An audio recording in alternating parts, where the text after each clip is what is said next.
अस्सलाम वालेकुम दोस्तों, तुसी वेंदे पे अज़हर मिनी व्लॉग। इंशाअल्लाह उम्मीद करना तुसी ठीक हो, ठीक है ना। तो मैं भी तुहाडा भरा, मैं भी ठीक है ना। अज असीं आए हुए हैं खूह ते, ठीक है, क्योंकि ना तिल्ली नूं हथ लवाए हुए तिल्ली वडीजी पई है, बनी गई है, ठीक है ना। है वेखो ये बनीजी पई है टोटल, मतलब कि वो सारी अपनी पई माशाअल्लाह, ठीक है ना। तो बस ये वेखण आए हुए हैं कि अज भाई तिल्ले भाई कदम मतलब कि मशीन वगैरह लवाई है, ठीक है ना। बाकी तुहानू मैं विखाईना, लेकिन हजी सिन्नी है 2-3 दिन 4 दिन ना लग जाने ने इसते भी ना, इंशाअल्लाह ना। देखो बिल्कुल मतलब कि ना हजी बिल्कुल मतलब कि ना सिन्नी है, सुक्की नहीं हुई बिल्कुल। और लग रही है कि भाई ये सूख गई है लेकिन सुक्की हुई नहीं है भाई, ठीक है ना। बाकी सारा उस सारा विजिट वगैरह कराने हैं, ठीक है ना। तो हजी सारी टोटली मतलब केड़ी भी है ना पे हजी सिन्नी है, त्रोटी नहीं रही, ठीक है ना। बारिश वगैरह आई हुई तो इनकी वजह से ना मतलब कि ना थोड़ी सिन्नी वगैरह। बाकी तुम सारा कराने हैं, टूर वगैरह देने हैं कि हिसाब है कि नहीं है, ठीक है ना। मतलब कि 4-4 5-5 घंटा का लाए हुए खिलारे हुए भाई, हवा वगैरह चले चाहे नहीं पे सारे पिट हुए नहीं है, ठीक है ना। इस वजह तो इंजन लाए नहीं कि 2-2 लगे 3-3 लगे, लेकिन असी कि 4 लैन कि 5 लैन कि मतलब कि ना इतने लैन थोड़े मतलब कि लाए हुए हैं लाए। हूँ मैंने पे कि हूँ अड्डा है पे, ठीक है ना। हूँ इन खला कराने हैं इंशाअल्लाह ना। भाई तो फिलहाल मतलब कि मैं वना, ठीक है। बाकी वो छोटा भाई बदन नाल दोस्त होंगे बदन वो भी वेख रहे हैं, ठीक है। बाकी तुहानू दांद भी खाई है, दांद ही मतलब कि माशाअल्लाह गड्ढे हुए। तो बाकी वो भी तिल्ली गड्ढी वधिया, ठीक है। दुआ सारी है तो बस गाइस तुसी दसना तिल्ले का की रेट हो सी इंशाअल्लाह कमेंट में तुसी दसना। तो दूजी गल है तो तुसी दसना व्लॉग उर्दू है सही है या पंजाबी ठीक है, कितने कहते ज़्यादा कमेंट हो सन उस हिसाब की वीडियो बनती है इंशाअल्लाह, ठीक है ना। बाकी कड़ी है पई है सारी हजी सुननी है, ठीक है ना। मतलब कि हजी 4-5 दे हथ नहीं लग सकता बिल्कुल है, वेखो बिल्कुल मतलब कि ना बिल्कुल सावी है मोट सारे मतलब कि ना हजी सावे ने टोटली पांटवाल केड़ी भी है सारी सावी है, ठीक है ना।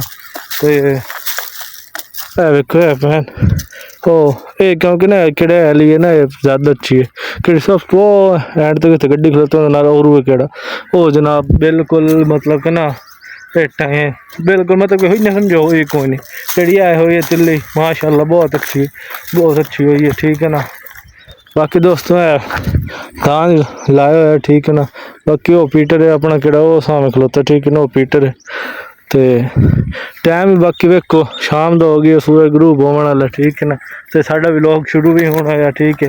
बाकी तुहानू पता टाइम इतना बहुत शॉर्ट टाइम होंदा मेरे को भाई, दुकान पर भी सारा दिन जाना होंदा, घर का भी कोई काम वगैरह होंगे, ठीक है ना। तो वीडियो भी बनानी होंगी है, टाइम बहुत शॉर्ट होंदा, वीडियो एडिट करनी होंगी है, सारा टाइम लग जाता, ठीक है ना।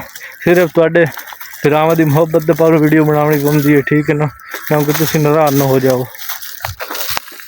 वेखो बाकी मतलब कि साडा व्लॉग केड़ा उसी चंद मिनट का उसी इंशाअल्लाह ना ज़्यादा लॉन्ग व्लॉग नहीं लै जाना, क्योंकि ना दोस्तां ने छोटा व्लॉग होवे, ठीक है ना, तो सही बने हुए। बाकी दोस्तों तुसीं दसना कि तिल्ली साडी की जी पई कि तुहाडे इलाके च की जी पई है तो की रेट चलदा पिया अजकल तिल्ली का, ये सारा तुसीं गाइस दसना, ठीक है ना। तुसीं कमेंट करना, कमेंट में तुसीं दसना।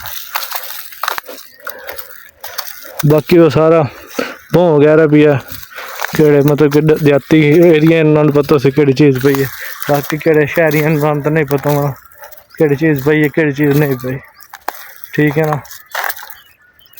बाकी अल्हम्दुलिल्लाह ओ उत लग के, ठीक है ना, सारी टोटल अल्हम्दुलिल्लाह ज़मीन अपनी पई है माशाअल्लाह, अल्लाह पाक बड़ा दिता है करम है अल्लाह पाक दा, ठीक है ना। बाकी वो भाई होरी पता नहीं की कर रहे हैं की नहीं कर रहे, मेरे आवन तो पहले आए हुए हैं, ठीक मैंने कोई नहीं पता नामना अगर मैंने पता होंगे नामना मैं कोई नहीं आवना, क्योंकि मैं तो उत्ते खूह ते अपना बह दे आना ठीक है ना, मैं और कोई नहीं आना। मैं कहा तुम ना दोस्तों भी विजिट करवा लेना तिल्ली वगैरह ठीक है ना, तो मैं भी मतलब कि ना देख तो इसका की होया पे की सामने हो पे, क्योंकि मैंने सीधे हो गए मैं कौन या के दे मतलब कि इन्होंने हाथ लाया इन्हें सारे नू, उस दे मैं आया हूँ। उस तो बाद मेरे को टाइम नहीं लगा आवन दा, ठीक है छोटा भाई हमदा ही।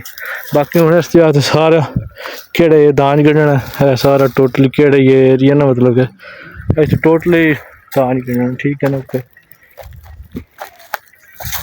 बाकी सारी तिल्ली है ठीक है ना, सानू हूँ तिल भी खाने हैं ठीक है ना। तो इंशाल्लाह किस ने इतने मशीन वगैरह आ गई, मशीन वगैरह लग गई उस भाई थानू सारा भी किसा है, पूरा ब्लॉग थानू भी किसा है ठीक है ना, भाई किस तरह तिल्ली च भी निकलता की रेट बेचे है की हिसाब है की नहीं, थानू पूरा गाइड करे सा। तो दोस्तों ये मतलब कि तिल वो थानू तिल भी खाई है ठीक है ना। तो अपना तिलन हरी हथ नहीं लाया सी, तिलन हरी 8-10 दिन लगते ना वेखो ठीक है ना जी। फुल वगैरह भी लगे हूँ काफ़ी तो नज़र आ रहे उसे टोटल मतलब क्या फिर टोटल तिल लगे हूँ ठीक। बाकी कुछ और साइड ते नो सामने ठीक है ना, स्कूटर की बैक साइड ते सामने कुछ तिल उत्थे ठीक है ना। तो ये मतलब कि सब तो अच्छे पैन मतलब बहुत अच्छे पैन ठीक है ना। बाकी दोस्तों एक स्कूटर बाई का खलोता एक मेरा खलोता ठीक है ना। तो बाकी मौसम अज बड़ी गर्मी है, तो लग रही हो वीडियो साफ साफ कितनी अज गर्मी है ठीक है ना। बाकी दोस्तों ठीक है अल्लाह हाफिज़। क्या साडा चैनल सब्सक्राइब नहीं किया सब्सक्राइब करो ठीक है ना, क्या शेयर नहीं किया शेयर करो ठीक है ना। तुहाडे वास्ते वीडियो बनाइंदा सर ठीक है ना। तो बकायदा जिवें तुसीं आखो जिवें वीडियो बनसी साडी वीडियो शेयर की करो ठीक है ना, तो कमेंट लाजमी करें इस वीडियो तो इंशाल्लाह। ओके अल्लाह हाफिज़।